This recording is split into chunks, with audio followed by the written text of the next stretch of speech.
donc, c'est le titre, j'allais dire, traditionnel, original, c'est le dimanche des missions.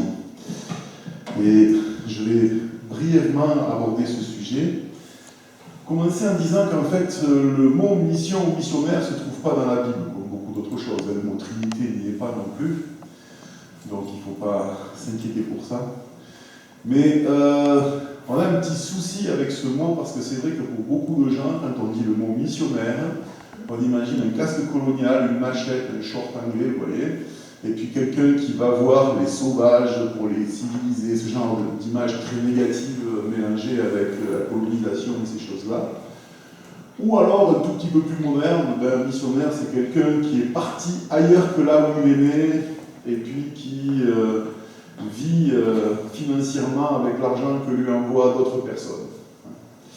Et ce n'est pas spécialement le sens du vrai mot, et puisque ce mot ne se trouve pas là, j'ai décidé d'utiliser 3 autres mots pour évoquer cette réalité ce matin, qui se trouvent chacun d'entre eux dans les Écritures. Tout d'abord, et donc on aura 3 courts textes. Voilà, on a fait un petit tour de salle. Merci à notre caméraman Virginie. Et le premier d'entre eux, c'est disciple. Alors je sais que ce mot aussi a parfois une mauvaise connotation, mais au bout d'un moment, on ne peut pas jeter tous les mots à la poubelle. Il faut juste vider la boîte et la remplir. Un disciple du Christ, c'est pas quelqu'un de particulier, c'est pas un fanatique, c'est pas là aussi quelqu'un qui a décidé de vendre sa maison pour suivre Jésus, ça peut arriver.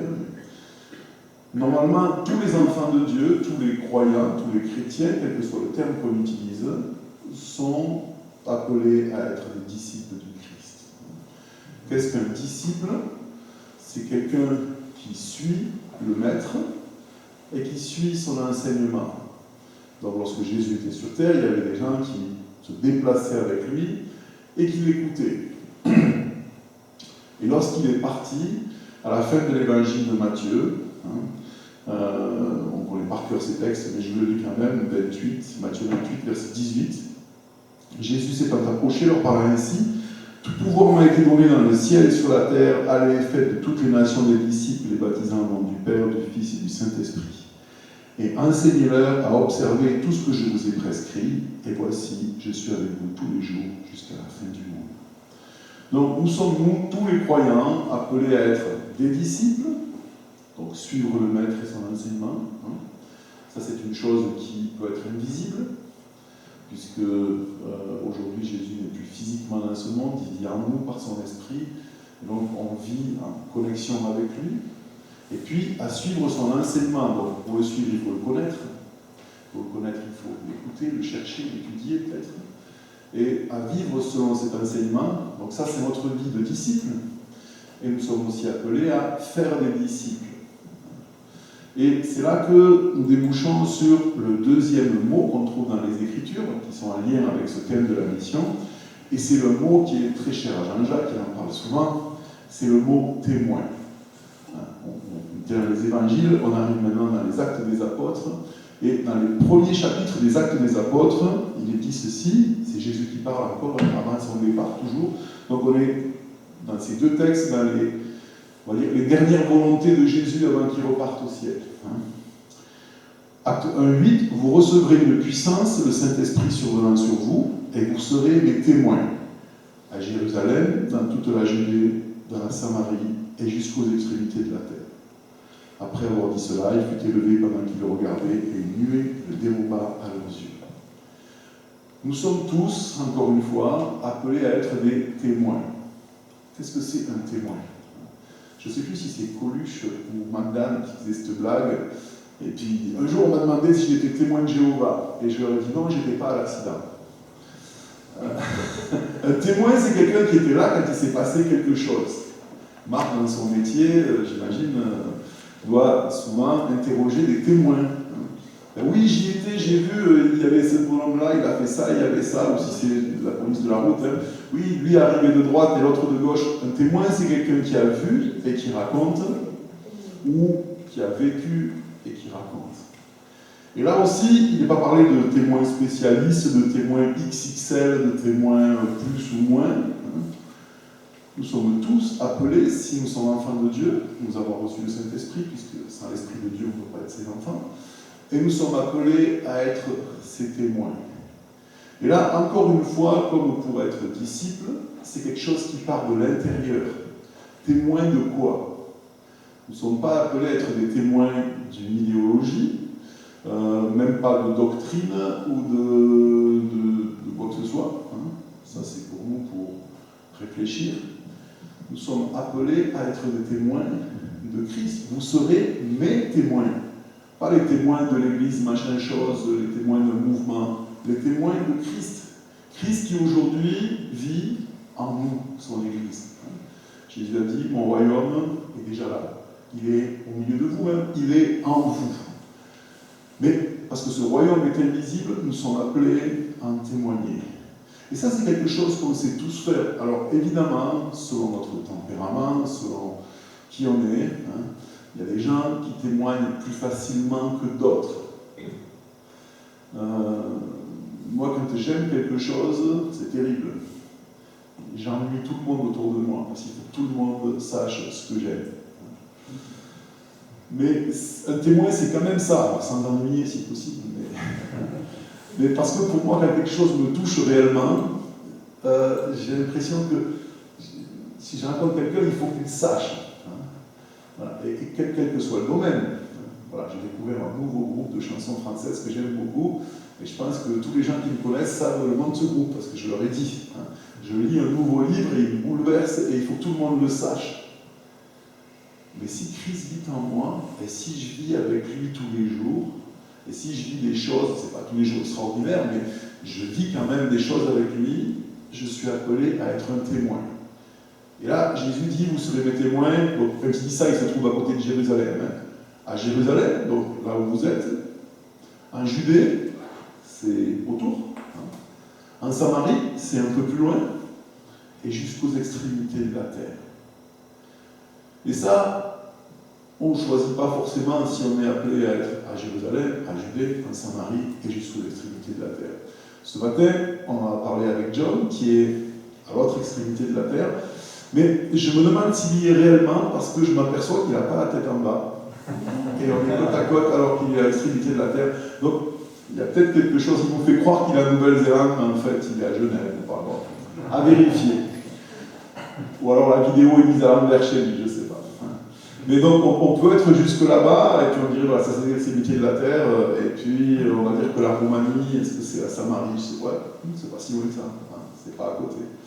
Mais aussi, on peut être à Moutier, et puis aller évangéliser à Bévillard.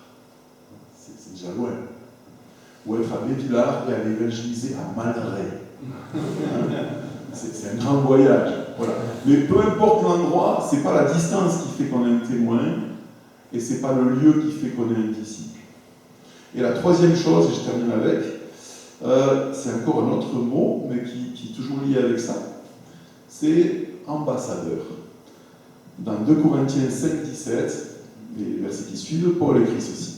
Si quelqu'un est en Christ, donc si quelqu'un connaît Christ intérieurement, s'il est enfant de Dieu, c'est la même chose, hein, toujours pareil. Le même prérequis, connaître Jésus-Christ. Il est une nouvelle créature. Les choses anciennes sont passées, toutes choses sont devenues nouvelles, et cela vient de Dieu qui nous a réconciliés avec lui par le Christ. Ça, c'est peut-être le résumé le plus court de cette fameuse bonne nouvelle. Nous avons été réconciliés avec Dieu par Christ, par ce qu'il a fait, etc. Et il nous a donné, donc nous, c'est pas juste Paul et 2 apôtres, hein, nous, tous ceux qui sont nés de nouveau, le ministère de la réconciliation. Donc on peut dire on est ministre en plus ambassadeur, hein, parce qu'on est un ministère. Hein, ministère de la réconciliation. En effet, Dieu était en Christ, il réconciliait le monde avec lui-même, en ne chargeant pas les hommes de leurs fautes, il a mis en nous la parole de la réconciliation. Nous sommes donc, nous tous, des ambassadeurs pour Christ. Avec un message très simple, comme si Dieu adressait par nous son appel, nous vous en supplions, au nom de Christ, soyez réconciliés avec Dieu. Parce que Dieu n'est plus fâché avec l'humanité, Mais pour se réconcilier, il faut être deux. Et donc, nous sommes des ambassadeurs. Un ambassadeur, c'est quand même pas n'importe quoi. Il y a des avantages à être ambassadeur, mais il y a des responsabilités. Nous avons tous quelque part le fameux CD là, sur notre plaque d'immatriculation, un corps diplomatique, représentant du royaume des cieux sur terre.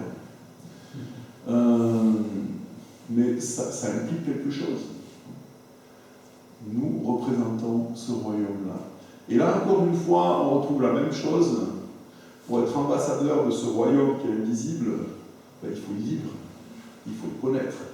Il faut surtout en connaître les dirigeants. Un ambassadeur, ce n'est pas quelqu'un qui décide de la politique étrangère. C'est quelqu'un qui entre en relation dans un autre pays avec les gens qui habitent ce pays pour transmettre les décisions, les informations, tout ce qui se fait de la part de son propre pays. Et nous sommes, nous, enfants de Dieu, croyants, tous, appelés à être ambassadeurs de Jésus-Christ sur terre. Avec un message qui n'est pas Dieu est fâché avec vous, vous avez tous grillé en enfer, ou repentez-vous, sale méchant pourri. Non, nous vous en supplions au nom de Christ. Soyez réconciliés avec Dieu. Et celui qui parle là, c'est Paul. Et Paul, on ne peut pas l'accuser d'être quelqu'un de très romantique et très doux. Hein. Ce n'était pas son tempérament. Il avait beaucoup d'autorité naturelle. Mais quand il transmet le message, c'est pas Paul qui parle et qui dit bande de païens, convertissez-vous. Non. Il parle de la part de son maître. Et donc il parle avec la douceur de Dieu. Nous vous en supplions. Vous êtes libre, vous pouvez faire ce que vous voulez, mais nous vous en supplions. C'est tellement bon, c'est tellement meilleur, c'est tellement incroyable de vivre en paix avec Dieu, de le connaître. Alors, un missionnaire, c'est un témoin, c'est un ambassadeur, c'est un disciple, et puis, encore une fois, ce n'est pas le lieu qui fait cela. Mais par contre, lorsque je suis un disciple du Christ, lorsque je veux être son témoin, lorsque j'accepte et je reconnais que je suis son ambassadeur, alors je vais vivre ces choses-là là où je suis, mais parce que justement je vais apprendre à écouter sa voix, et puis les circonstances de la vie aussi vont faire que peut-être je vais aller un peu plus loin, beaucoup plus loin, ou très très loin. Ce qu'il y a de bien sur Terre, c'est que quand on va vraiment très très très très très loin, on revient à son point de départ. Donc, voilà, hop, on revient à la maison. Mais on est toujours chez nous, puisque chez nous, c'est pas ici, on est étrangers, voyageurs. Alors ce matin, c'est un culte spécial pour les disciples, témoins, ambassadeurs qui sont un peu plus loin. Mais c'est important qu'on se rappelle, chacun d'entre nous qui sommes ici, ceux qui écoutent sur Zoom, ailleurs, où que nous soyons, nous sommes tous appelés à être disciples, témoins, ambassadeurs du Christ. C'est même pas une option. Si nous sommes ambassadeurs, si nous sommes enfants de Dieu, nous sommes ces choses-là. Nous le vivons ou pas, ça c'est notre responsabilité. Mais c'est important de considérer les choses comme ça, parce que c'est la réalité. Pour dépoussiérer ce mot de missionnaire qui partirait au faire ceux qui ne font pas chez eux. Et puis, moi, dans mon parcours de témoin ambassadeur de Christ, j'ai vécu la plupart de ma vie hors de chez moi. Alors, j'étais dans un beau pays, en Roumanie, maintenant je suis chez les sauvages en Suisse, je suis dans un très beau pays en Suisse. Mais honnêtement, c'est pas l'endroit qui change quelque chose. Et je sais que c'est une expérience un peu triste, mais dans les années où j'étais en Roumanie, j'ai vu des gens, quelques-uns, pas la majorité, hein, qui sont venus passer un moment avec nous et qui avaient cette impression que parce qu'ils avaient traversé l'océan, ils étaient des missionnaires. Mais qu'il n'y avait aucun amour pour les gens qui étaient sur place, et puis qui étaient arrogants, et puis qui venaient leur expliquer ce qu'il fallait faire. Quoi. Et c'est triste parce que ces gens-là n'étaient pas missionnaires chez eux, ils n'étaient pas non plus à 5000 km de chez eux ou plus. Quoi. Donc il ne faut pas se poser de questions sur le lieu, ça viendra tout seul.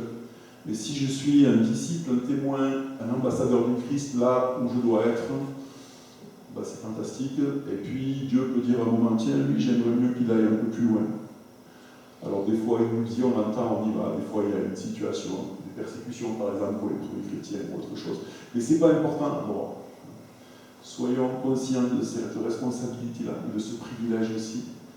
Et en fait, la seule chose que nous ayons à faire, c'est vivre avec Christ jour après jour. Parce qu'il n'y a rien d'autre. C'est la seule chose qui est importante. Merci beaucoup.